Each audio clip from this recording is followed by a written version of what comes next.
या देवी सर्वभूतेषु मा कालरात्रिरूपेण संस्थिता नमस्तस्यै नमस्तस्यै नमस्तस्यै नमो नमः। अर्थात हे माँ सर्वत्र विराजमान और काल रात्रि के रूप में प्रसिद्ध अम्बे, आपको मेरा बार बार प्रणाम है या मैं आपको बारंबार प्रणाम करती हूँ। हे माँ मुझे पाप से मुक्ति प्रदान करें। जय माता दी दोस्तों, आप सभी को गुप्त नवरात्रि की हार्दिक शुभकामनाएं। आप सभी पर माँ काली की कृपा सदैव बनी रहे। आज की वीडियो में आप सुनेंगे गुप्त नवरात्रि के पहले दिन 10 महाविद्याओं में पहली महाविद्या माँ काली की कथा। तो आप सभी लोग हमारे साथ जुड़े रहिएगा और वीडियो को पूरा जरूर देखिएगा। तो प्रिय भक्तजनों, आज से आषाढ़ मास की गुप्त नवरात्रि प्रारंभ हो रही है। गुप्त नवरात्रि साल भर में 2 बार आती है, एक माघ के महीने में और दूसरा आषाढ़ महीने में। लेकिन गुप्त नवरात्रि की विशेष बात यह है कि इस नवरात्रि में अपने द्वारा रखे गए व्रत या पूजा पाठ को एकदम गुप्त रखा जाता है। तो आज से आप हमारे चैनल पर गुप्त नवरात्रि की कथा और पूजा विधि की वीडियो हर दिन सुनेंगे। तो अगर आप भी व्रत रख रहे हैं या पूजा पाठ कर रहे हैं तो आपके लिए ये वीडियो बहुत ही महत्वपूर्ण होने वाली है। इसके लिए अगर आपने चैनल को सब्सक्राइब नहीं किया है तो चैनल को सब्सक्राइब ज़रूर कर लीजिए, ताकि आप सभी 10 दिनों में हमारे चैनल पर इन कथाओं का श्रवण कर सकें।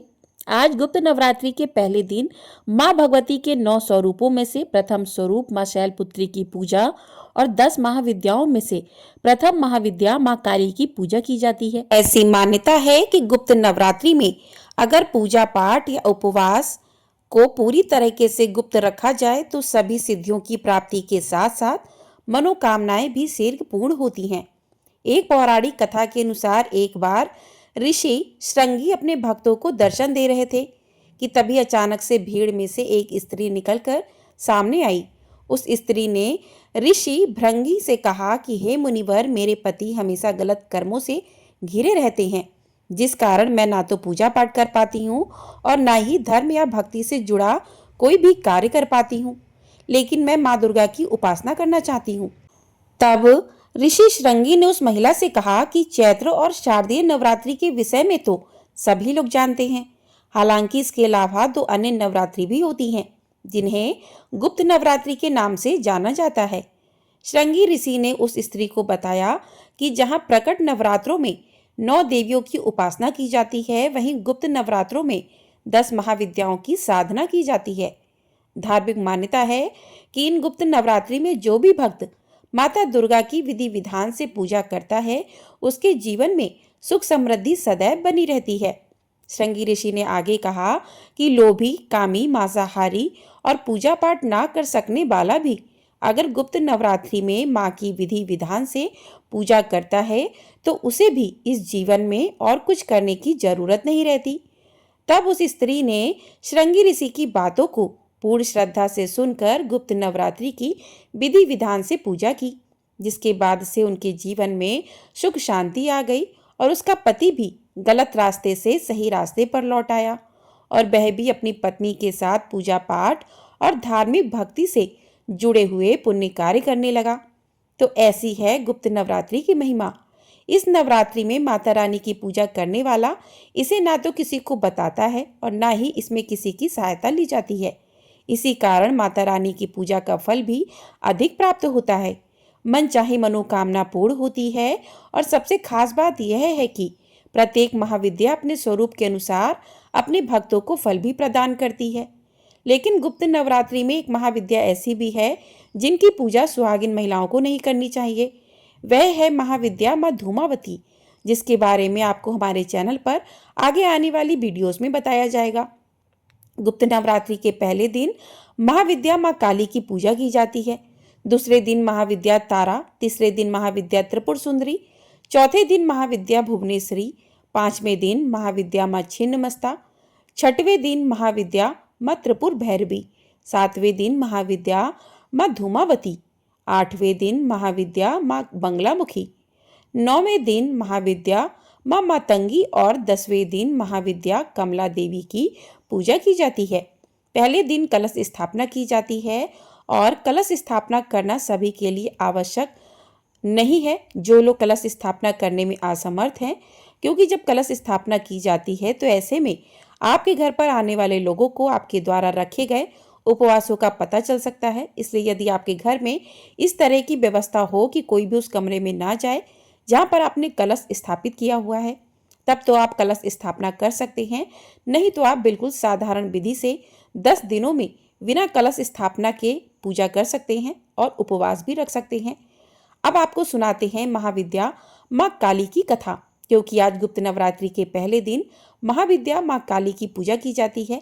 ऐसे में किन किन बातों का ध्यान आज के दिन आपको रखना चाहिए और किस प्रकार से माँ की पूजा करनी चाहिए, और इसके अलावा यदि आप उपवास रखने में असमर्थ हैं तो आप सच्चे मन से 10 दिन तक महाविद्याओं की पूजा कर सकते हैं।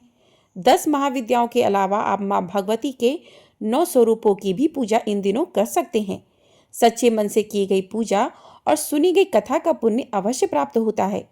तो पौराणिक कथा के अनुसार एक बार दारुक नाम के राक्षस ने ब्रह्मा जी को प्रसन्न करने के लिए उनसे वरदान प्राप्त कर लिया और फिर देवताओं और ब्राह्मणों को प्रताड़ित करना शुरू कर दिया और फिर स्वर्गलोक पर भी अपना अधिकार कर लिया। जिसके बाद सभी देवता भगवान विष्णु और ब्रह्मा जी के पास गए।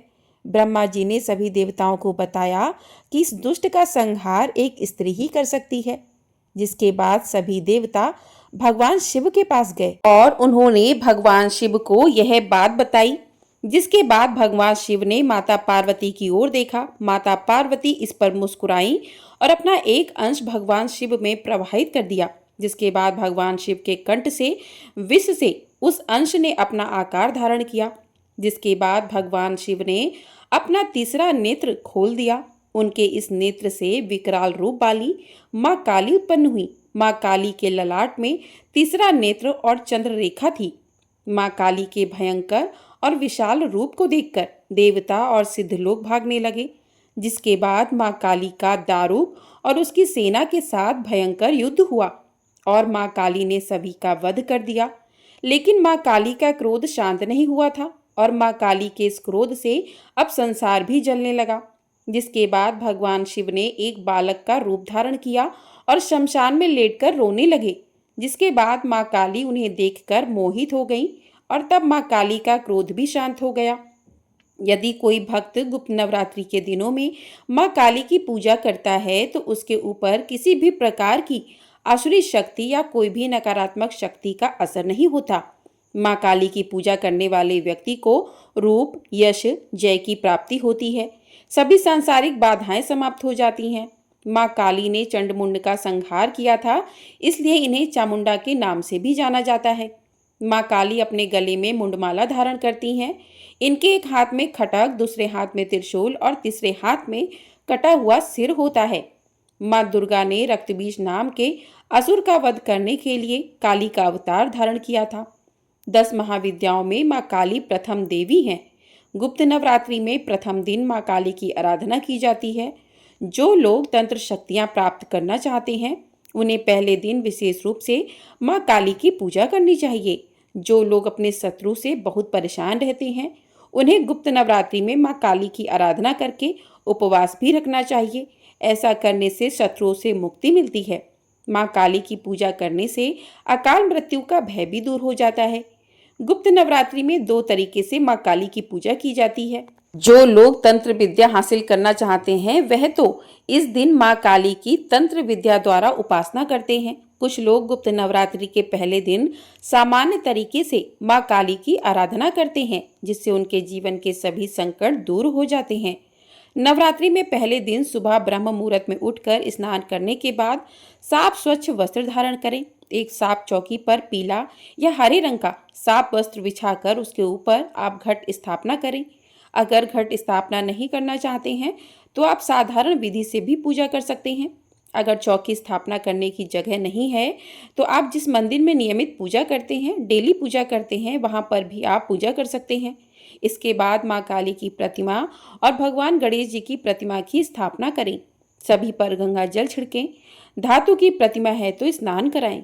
सबको रोली कुमकुम का तिलक लगाएं, अक्षत लगाएं और लाल पुष्प माँ काली को फल, मिठाई, नैवेद्य आदि अर्पित करें। पूरे विधि विधान और श्रद्धा के साथ माँ काली की पूजा करें।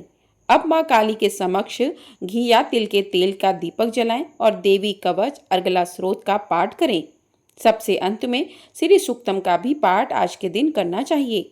ध्यान रखें, जिस आसन पर आप बैठते हैं वह सूती होना चाहिए। माँ काली की कथा पढ़ें या सुनें। इस दिन दुर्गा सप्तशती का पाठ करना भी उत्तम होता है।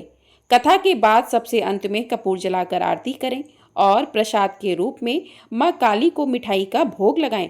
अगर आपके पास मिठाई नहीं है तो आप मौसमी फल या बताशे, लौंग, सुपारी, इलायची का प्रसाद भी माँ काली को अर्पित कर सकते हैं। इतना ही नहीं, आप पूरे 10 दिनों में इसी भोग को माँ भगवती के या इन 10 महाविद्याओं के अलग अलग रूपों को अर्पित कर सकते हैं। प्रसाद को केवल घर में ही बांटना चाहिए और स्वयं भी प्रसाद ग्रहण करना चाहिए। पूजा करने के बाद सबसे अंत में पूजा पाठ में, कथा श्रवण में, मंत्र जाप में, उच्चारण में हुई गलतियों के लिए सच्चे मन से माँ से क्षमा याचना करनी चाहिए। दिन भर उपवास रखना चाहिए और इस नवरात्रि में भी आपको उन सभी नियमों का पालन करना चाहिए जो कि आप शारदीय या फिर चैत्र नवरात्रि के दिनों में करते हैं। शाम के समय एक बार आप फलाहार कर सकते हैं। दिन के समय दूध, फल, चाय इत्यादि ले सकते हैं। बाहर के पैकेट वाले जूस का सेवन करने से बचें। घर से निकले हुए शुद्ध जूस का सेवन आप कर सकते हैं। हो सके तो गुप्त नवरात्रि में गुप्त रूप से किसी की सहायता करें। खास तौर पर छोटी कन्याओं को गुप्त रूप से आप दान या किसी भी चीज की भेंट दे सकते हैं। ऐसी वस्तुओं का दान उन्हें कर सकते हैं जो उनके काम में आने वाली हों। अब आप सुनिए माँ शैलपुत्री की कथा। हिमालय की पुत्री होने के कारण इन्हें शैलपुत्री कहा जाता है। माँ शैलपुत्री का स्वरूप बहुत ही शांत और सरल है। माँ शैलपुत्री के एक हाथ में त्रिशूल, दूसरे हाथ में कमल का पुष्प शोभायमान है। नंदी बैल पर सवार माँ शैलपुत्री को वृषारूढ़ा और उमा के नाम से भी जाना जाता है। माँ शैलपुत्री के विषय में जानने से पहले उनके पुनर्जन्म की कथा सुनना अत्यंत आवश्यक है। दक्ष प्रजापति ब्रह्मा जी के मानस पुत्र थे और उनकी कई पुत्रियां थीं। सभी पुत्रियां गुणवती थीं, लेकिन दक्ष प्रजापति के मन में संतोष नहीं था। वे चाहते थे कि उनके घर में एक ऐसी पुत्री का जन्म हो जो सर्वगुण शक्ति संपन्न हो, सर्व विजयिनी हो। तब प्रजापति दक्ष एक ऐसी ही पुत्री के लिए कठिन तप करने लगे। तप करते करते बहुत दिन बीत गए।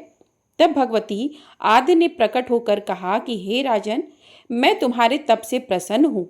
मैं स्वयं पुत्री रूप में तुम्हारे यहाँ जन्म लूंगी। मेरा नाम उस समय सती होगा। मैं सती के रूप में जन्म लेकर अपनी लीलाओं का विस्तार करूंगी।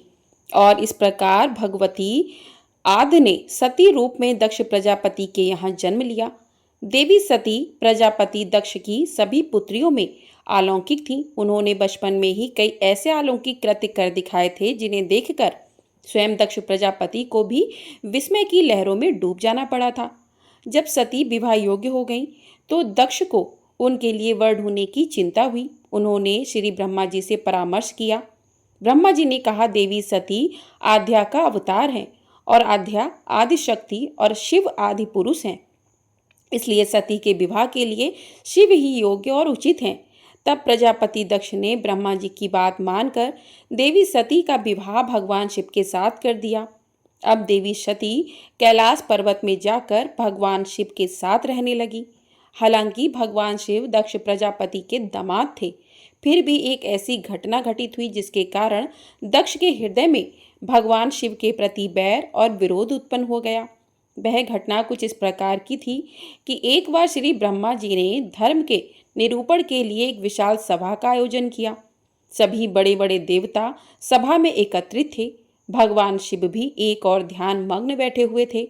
सभा मंडल में प्रजापति दक्ष का आगमन हुआ। दक्ष प्रजापति के आगमन होते ही सभी देवता तो उठकर खड़े हो गए, किंतु उस समय दो लोग खड़े नहीं हुए, ब्रह्मा जी और भगवान शिव। दक्ष प्रजापति ने ब्रह्मा जी के विषय में तो यह सोचा कि वे तो उनके पिता हैं, अगर वे खड़े नहीं हुए तो कोई बात नहीं, लेकिन शिव जी तो मेरे दामाद हैं, उन्हें तो मेरे सम्मान में उठकर खड़े होना चाहिए था। भगवान शिव तो ध्यान में मग्न थे। उन्होंने इस ओर ध्यान ही नहीं दिया था कि सभा में कौन आया है, और ना ही उन्होंने उठकर अपने ससुर को प्रणाम किया। तब दक्ष प्रजापति ने इसे अपमान समझा। केवल इतना ही नहीं, उनके हृदय में भगवान शिव के प्रति ईर्ष्या की अग्नि जल उठी। अब वे उनसे बदला लेने के लिए उचित समय और अवसर की प्रतीक्षा करने लगे। भगवान शिव को तो किसी के मान और किसी के अपमान से भला क्या मतलब? वे तो सबको एक समान भाव से देखते हैं। उन्हें तो चारों ओर अमृत ही दिखाई पड़ता है। जहाँ अमृत होता है फिर वहाँ कड़वाहट और कसेपन का भला क्या काम? भगवान शिव कैलाश पर्वत में रात दिन राम राम कहा करते थे। एक दिन देवी सती के मन में जिज्ञासा उत्पन्न हुई। उन्होंने अवसर पाकर भगवान शिव से एक प्रश्न किया कि हे प्रभु, आप हर समय राम राम क्यों करते रहते हैं? राम कौन है? तब भगवान शिव ने देवी को उत्तर दिया कि देवी, राम आदि पुरुष हैं, स्वयंभू हैं और मेरे आराध्य हैं, सगुण भी हैं और निर्गुण भी हैं।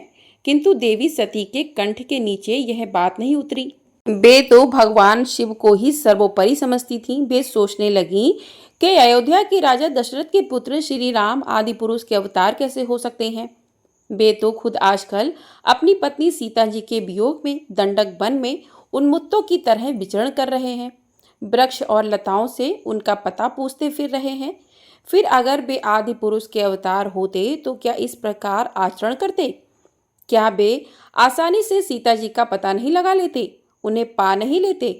अब देवी सती के मन में श्री राम की परीक्षा लेने का विचार उत्पन्न हुआ। अब देवी सीता जी का रूप धारण करके दंडक वन में जा पहुंची और श्री राम जी के सामने प्रकट हो गई।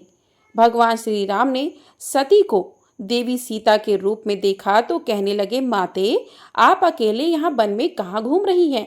भोलेनाथ कहाँ है? भोलेनाथ तो नजर नहीं आ रहे। भगवान श्री राम के ऐसा पूछने पर अब तो देवी सती से कोई भी उत्तर देते नहीं बना। वे तुरंत ही अदृश्य हो गईं और मन ही मन पछतावा करने लगी कि उन्होंने तो व्यर्थ ही श्री राम पर संदेह किया। देवी सती तो अपना रूप बदलकर श्री राम के पास गई थीं, फिर भी श्री राम ने उन्हें पहचान लिया। अब यह सोचकर देवी सती वापस कैलाश पर्वत पर गई। वे भगवान शिव को इस विषय में कुछ भी बताकर नहीं गई थीं। जब भगवान शिव ने उन्हें कैलाश पर्वत पर वापस आते देखा तो कहने लगे, सती, आपने सीता जी के रूप में श्री राम जी की परीक्षा लेकर बिल्कुल भी अच्छा नहीं किया। सीता जी मेरी आराध्या हैं, अब तुम मेरी अर्धांगिनी कैसे रह सकती हो? इस जन्म में हम और तुम पति और पत्नी के रूप में नहीं मिल सकते। शिव जी का यह कथन सुनकर देवी सती को बहुत दुख पहुंचा, लेकिन अब क्या हो सकता था? शिव जी के मुख से निकली हुई बात असत्य कैसे हो सकती थी? इसके बाद शिव जी समाधि में लीन हो गए। देवी सती दुख और पश्चाताप की लहरों में डूबने लगी। उन्हीं दिनों देवी सती के पिता कनखल में बहुत बड़ा यज्ञ कर रहे थे। उन्होंने उस यज्ञ में सभी देवी देवताओं और मुनियों को आमंत्रित किया था, किंतु शिव जी को निमंत्रण नहीं भेजा, क्योंकि उनके मन में शिव जी के प्रति ईर्ष्या जो भरी थी। कैलाश पर्वत पर जब देवी सती को यह पता चला कि उनके पिता बहुत बड़ा यज्ञ कर रहे हैं, तो उनका भी मन यज्ञ में सम्मिलित होने का मचल उठा। उसी समय आकाश मार्ग से कई विमान उनके पिता के यहाँ होने वाले यज्ञ में जाते हुए दिखाई पड़े। देवी सती ने उन विमानों को देखकर भगवान शिव से पूछा कि प्रभु, यह सभी विमान किसके हैं और कहाँ जा रहे हैं? तब भगवान शंकर ने उन्हें बताया कि आपके पिता ने एक यज्ञ की रचना की है। देवता और देवांगनाएं इस विमानों में बैठकर उसी यज्ञ में सम्मिलित होने के लिए जा रहे हैं। तब देवी सती ने प्रश्न किया कि हे प्रभु, क्या मेरे पिता ने आपको यज्ञ में सम्मिलित होने के लिए निमंत्रण नहीं भेजा? भगवान शिव ने उत्तर दिया कि आपके पिता मुझसे व्यवहार रखते हैं, फिर वे भला मुझे क्यों बुलाएंगे?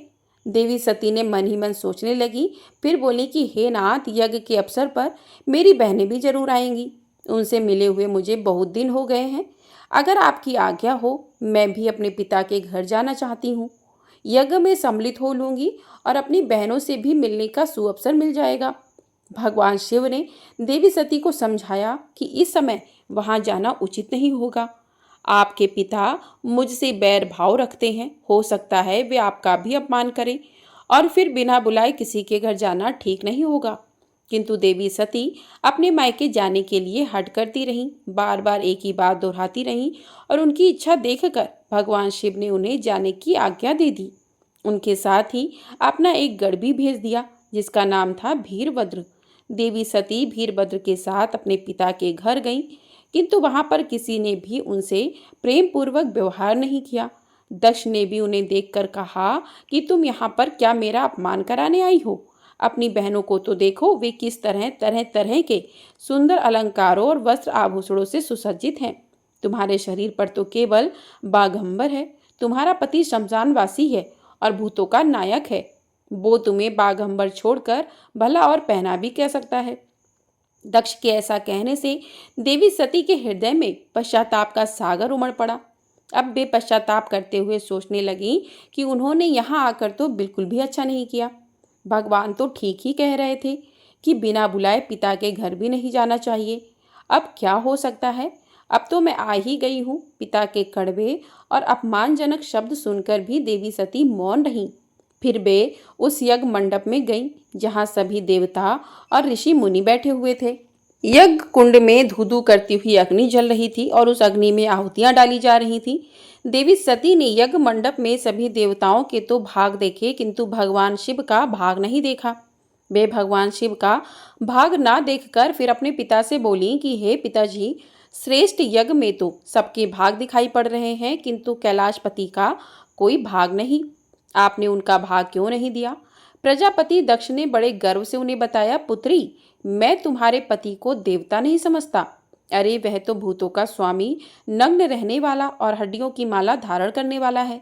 वह देवताओं की पंक्ति में बैठने योग्य नहीं है। भला उसे कौन भाग देगा? यह सुनते ही देवी सती के नेत्र क्रोध से लाल हो गए।